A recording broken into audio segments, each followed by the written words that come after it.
แน่โทรหาคนหล่อของป้าบวยอีกแล้วพี่น้องปลาลูกโดยสวัสดีป้าลุง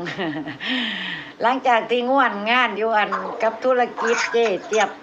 ป้าบัวก็ได้บริโทรหาน้องบอยจิฮะพักเนี่ยใหญ่เลย โอ้ยงามเลยได้ฮัม บักโม่เขามันเป็ดบ่อย ถามข่าวหมักโมอีกแล้วหมักโมได้พอเจ้าถิ่มแหละมันบ่เป็นตะเอาหมักแต่งหมักโมแคนตาลูปบ่ได้เลยเป็นคนไทยเลยนะบ่แต่มันเป็นน้ำปีมันปีนี่บ่เห็นบ่ไผก็บ่ได้คอยขายหมักแต่งไผปลูกก็บ่อยากได้หมักโมกับเมื่อวานนี่แม่ซื้อเขามาขายโหลดปกติหน่วยละ20 บาทเมื่อวานนี่หน่วยละ60เขาบอกว่ามันปลูกยากมันบ่ได้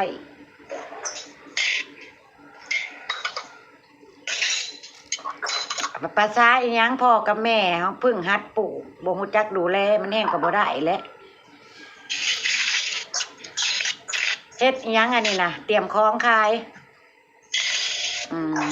ตื่นมาเตรียมของขายพี่น้องสบายดีอีกรอบเด้อจ้าค่ะพี่น้องสบายดีเบิดสุขทุกคนจ้ากันยินดีต้อนรับสู่ช่องแม่น้องบอยคือเก่าคือเดิมถือโอกาสโทรหาน้องบอยจ้ะป้าบวกก็คือทอดพี่น้องเปิดกับว่าคิดถึงน้องบอยเนาะเพราะว่าป้าบวกก็บ่ได้โทรมาหลายมื้อแล้วจ้ะอย่างป้าบัวว่าแหละงุ่นงานอยู่กับธุรกิจเจ๊เจี๊ยบธุรกิจเพิ่นกำลังไปได้สวยได้งามพี่น้องก็ขอบคุณกล้วยทอดอะไรลูก กับขอบคุณพี่น้องอะไรบ่ป้าบ่ติ่มเจ๊เจี๊ยบเนาะเพิ่นเฮ็ดเพิ่นลุกขึ้นมาเฮ็ดหยังก็ช่วยสนับสนุนซัพพอร์ตเพิ่นป้าบัวก็ดีใจก็ลุกขึ้นมาซอยเพิ่นเต็มที่คือว่านั่นแหละแต่มื้อนี้แบบมื้อนี้สิไปแจกกล้วยกับเจซีก่อนหรือใดล่ะจังสิมาทอดต่อเพราะว่ายังอยู่พี่น้องกล้วยยังทอดบ่เบิดก็สิมาทอดมาแพ็คใส่ถุงขายคือเก่าหั่นล่ะหอยขายอยู่ห้านป้าบัวนำแล้วก็สิไปให้เพิ่นไปหาฝากตามห้านนำถ้ามันเหลือหลายก็ได้เพราะว่ายังค่อนข้างหลายกล้วยยังค่อนข้างหลายแต่ติเจ็บแล้วก็เมื่อยกับเพลียแล้วบ่ว่าเอาแต่เช้าจนดึกแต่เช้าจนดึกแต่ละมื้อ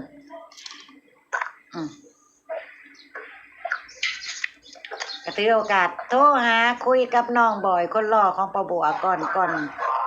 นสิเฮ็ดภารกิจหยังกับเจ๊เจี๊ยบก็ได้น้องบอยก็ทำงานไปลูกคุยกับแม่ไป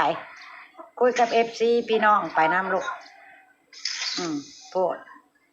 จัดข้าวของขายทำงานจะทำงานดีแล้วลูกหุงข้าวบ่น่ะปลาตัวแป้งนัวใส่เป็นกระสอบนั่นๆเลยบ่ลูกไหนลงเบิร์ด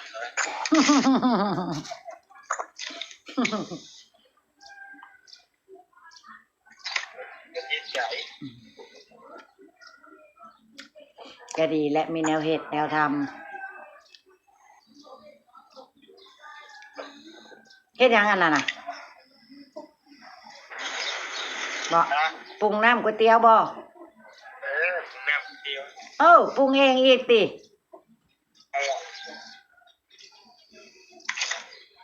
เอากะเก่งปานนั้นตัวปรุงเองได้แหละอยู่น้ำแม่บ่ได้ปรุงจักเทื่อลงมามือเดียวน้ำเดียวไปปรุงไปอยู่น้ำหน้าพันหน้าฮัดให้ปรุงน้ำก๋วยเตี๋ยวแล้วกะเก่งแล้วมากับแม่ก็สบายแล้วบัดนี้หรือไม่ก็อยากมีครอบมีครัวก็อยากเปิดห้านเองก็ได้สบายเลยแล้วบัดนี้นะเป็นอาชีพไปเลยได้ลูกเอ้ยฮัดเฮ็ดให้มันแซ่บว่างคันบ่มีลูกค้าก๋วยเตี๋ยวเจ้ากับไปซอยเพิ่นพัดยังอาหารการกินอาหารตามสั่งก็เริ่มพัฒนาตัวเองไปนำให้มันเป็นทุกอย่าง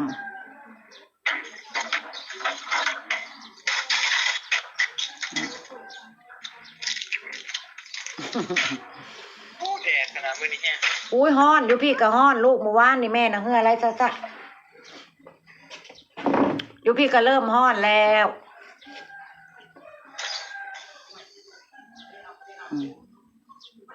คุณเลยพอดปีจังได เอาแนวตักติลูกแนวตักกี่บอลน่ะนะแนวตักอยู่เนาะนึกว่าเอามือยุบแม่บ่เห็นว่าเอาบ่วงตัก เออ พอดีลูกค้าแตกจ้ะ นั่นเนาะ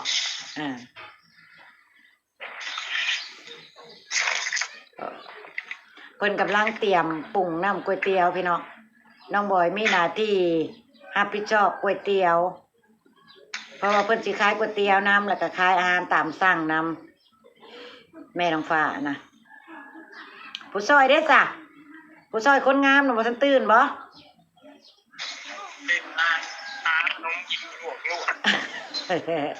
เอาก็ตามภาษาน้องฟ้าอันนั้นแหล้วเฮ้ยเนาะสิเอาอีหยังมากมายกับน้องฟ้า ได้เอาซ้ำมานอนเลยเป็นมือ โอ้เพิ่นได้โทรศัพท์ใหม่แหละ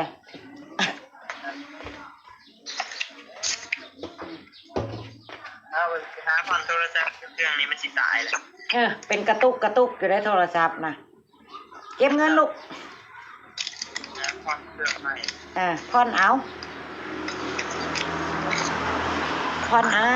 เนาะได้ทำงานแล้วมันก็ใครกลัวบ่ได้ทำงานอยู่ดอกลูก ก่อนโอนเจ้าผมแม่ง โอ้ยจะเอาไปยังกระดอกกระเดียแท้เอาซ้ำโทรหาแม่ได้ก็พอแหละ ก่อนนะ อยากได้แนั่นแล้วมันจังบ่ได้จักเทื่อนะเงินบ่พอจักเทื่อ อยากเก็บไปเรื่อย เอาซ้ำเงินเฮาพอล่ะเนาะ ๆเก็บไปเรื่อยๆพอ จักเทื่อน่ะจังเนาะก็ได้ไปต่อบัตรต่อเบอร์อีกมันกับใช้เงินอีก ดูว่าดังดีเขาอยู่ข้างนอกเขาโดดรวบจะเห็นอะไร โอ้อืมลืมเนาะลืมไป ได้ อืมโอ้มันมาเฮือเสือเสร็จหนาให้ป้าให้ลุงเห็น จะสิริ เด้อเว้ยตลาดกระจักเอื้อยสิเอาหยังนำเด้อ่ะ ซื้อมากระทันในนะทุก อีหยังหำ ซื้อมากระทันในนะทุกนี่ ซื้อมากระทันให้แน่ทุกนึงพังแน่ลูกนะเจ๊จะไหนให้น้องบิ๊กกินเพื่อบ่กินให้บ่ ถามนะ อยู่กรุงเทพปู่ได้ยินนั่นว่าตลาดแล้วชื่อมากระทันให้แน่ว่าจัดฟังแหน่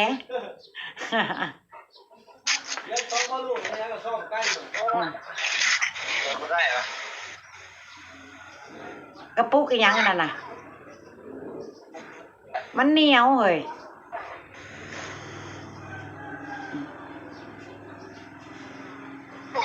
กล้องเพิ่นก็มึบอยู่ เอาเฮ็ดถาแม่เดี๋ยวแม่ไปเบิ่งอันตลาดแป๊บหนึงเฮ็ดปลาโลดเด้อปลาลุงเบิ่งน้ำอยู่เด้ออัปเดตน้องบอยจ้ะพี่น้องบ่ได้โทรหาโดนแล้วคิดฮอดแต่ก็บ่อันนั้นเพราะเพื่อว่างและค่ำและนอนเลยแม่บัวก็ก็เลยตามเลยบ่ได้โทรจักเทื่อพี่น้องเอ้ย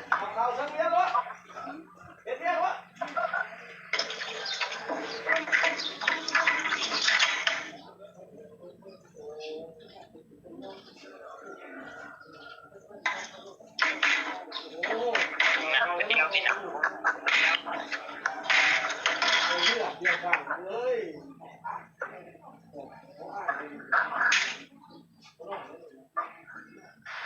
ก่อน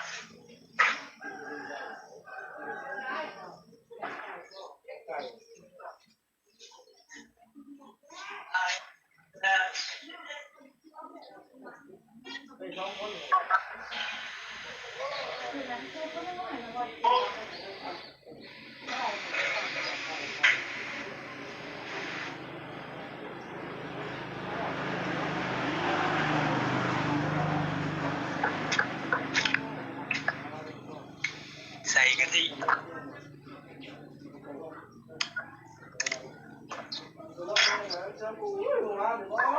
เนาะแห้งแดดแล้วเดี๋ยวนี้เริ่มฮอดแล้วเริ่มฮอดเริ่มอ้าวแล้วเริ่มบ่ม่วนแล้วเฮ็ดหยังกะ โดยอยากไปอันแง่เบิ่งไข่มดแดงก็คือฮ้อนแต่เช้าแต่แท้นี่นะพ่อก็บ่ทันได้แล้วอิหยังพ่อก็ขึ้นมาแต่สวนมาไปเบิ่งไก่แล้วลุงพรก็ได้กลัวแล้วสิเสร็จฮะแล้วก็ไปเรื่อยๆของเราหั่นแหละพ่อเจ้าก็ดีอยู่เฉพาะวันพฤหัสเราเปิดอันสนามมวยไก่เราก็แม่ก็ขายได้แน่หั่นแหละขายเครื่องดื่มขายหยังหั่นแหละก็ขายกว่าเราบ่ดึงคนมาอยู่ดอกลุงพรเราก็ดึงคนมาให้ป้าบัวกะพอซอยป้าบัวไปได้ระดับหนึ่งอะไรพี่น้องเพราะว่าเขาเจ้าก็มาซื้อเครื่องดื่มเครื่องหยังนำป้าบัวที่ใครอีกคนที่แม่ซื้อเยอะเรื่องอยากไปละตายจะถึงสิได้อาทิตย์ละวันก็ยังดีกว่าบ่ได้อย่างเมื่อวานเนี่ยก็ช่วงเช้าหาเที่ยงเงียบว่าแม่นสิบ่มีคนมาแหละพอดีเขาเจ้าติดงานศพหั่นเด้เพราะเขาเจ้าส่งสการงานศพเสร็จมารอบ2 โมงบาดนี้บ่าย2 โมงเริ่มหลั่งไหลมาโจนค่ำน้องบิ๊กก็ขาย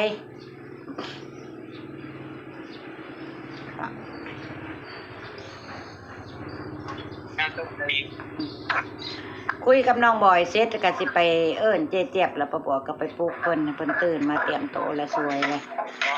ฮะงานศพบ้านคึมบ้านเจซีหั่นแหละแม่หมูจักเขาเจ้าดอก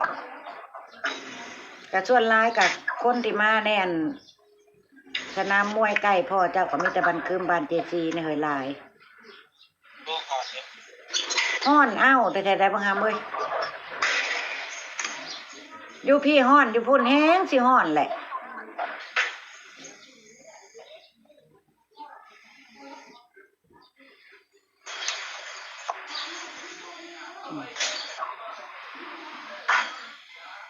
ว่าแล้วอยากไปเที่ยวเรียบร้อยแล้วบ่ใส่โซ่ลงดูโซ่ให้ป้าให้ลุงเบิ่งดูโซ่ให้พี่ให้น้องเบิ่งดูสีมือน่ะ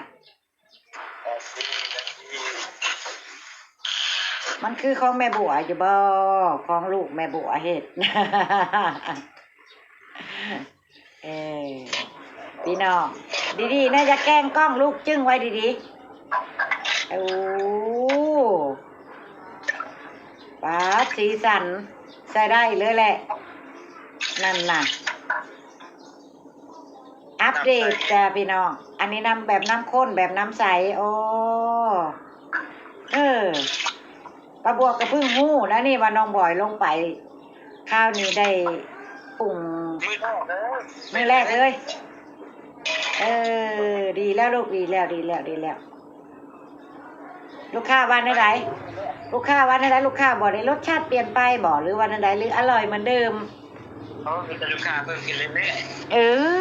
ยบอกคอยโม่เลยนะลูกคอยนะพี่น้อง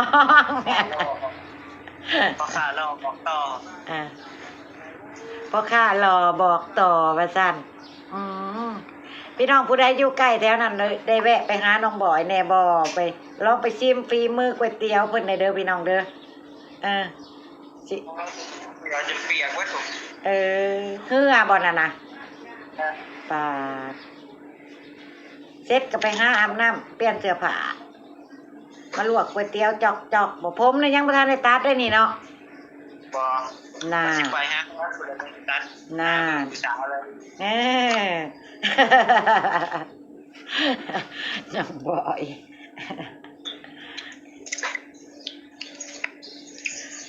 โอเคลูก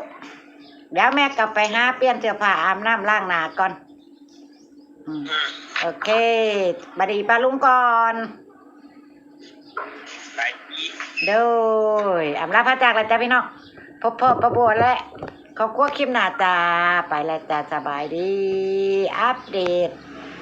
ลูกชายที่ทำงานอยู่ไทยให้เบิ่งจ้าพี่น้องบอยจ้าผู้ใดกินฮอดคิดถึงผู้ใดอยู่ไกลก็แวะเวียนไปชิมฝีมือก๋วยเตี๋ยว